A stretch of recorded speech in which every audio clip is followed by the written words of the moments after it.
In 2021, Venezuela didn't collapse in a headline. It collapsed quietly by becoming normal. On January 5th, 2021, Maduro's allies officially took control of the National Assembly. The opposition led legislature that backed Juan Guaido was pushed out, and with that, the last major democratic institution was effectively sealed off. The political fight didn't end, it was simply shut down. On March 21st, 2021, the United Nations World Food Program began operating inside Venezuela.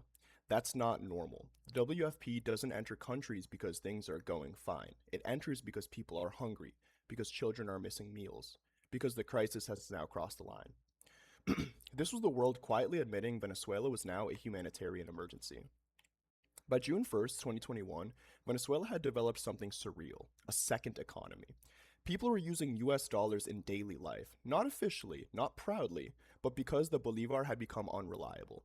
Some people had dollars, but most didn't, and that created two types of Venezuelans living inside the same streets, one that could buy and one that could only watch. By July 15th, 2021, the chaos began to slow down, not because Venezuela recovered, not because the system was fixed, but because people adapted to collapse. When inflation is constant, when shortages are normal, when blackouts are routine, the horror just doesn't end. It becomes background noise. And that might be the most dangerous part. On August 3rd, 2021, new negotiations between Maduro's government and the opposition were officially confirmed. The world leaned in again. The opposition wanted elections. Maduro wanted sanctions relief. And for a moment, Venezuelans heard the word hope again. But hope had been promised before, and hope in Venezuela had started to sound like a trap. On August 13th, 2021, formal negotiations began in Mexico. The opposition arrived divided and weakened. Maduro arrived in control. And while talks dragged on, Maduro stayed in power day after day. Negotiations didn't remove the regime, they stabilized it. They bought it time.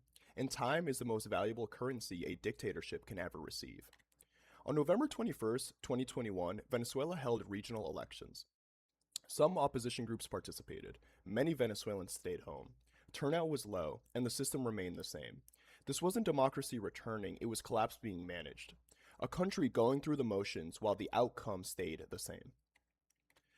By December 31st, 2021, the collapse wasn't shocking anymore. It was normal.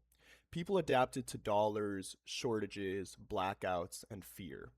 Not because things got better, but because surviving became routine. And a nation can endure almost anything as long as it is slow enough.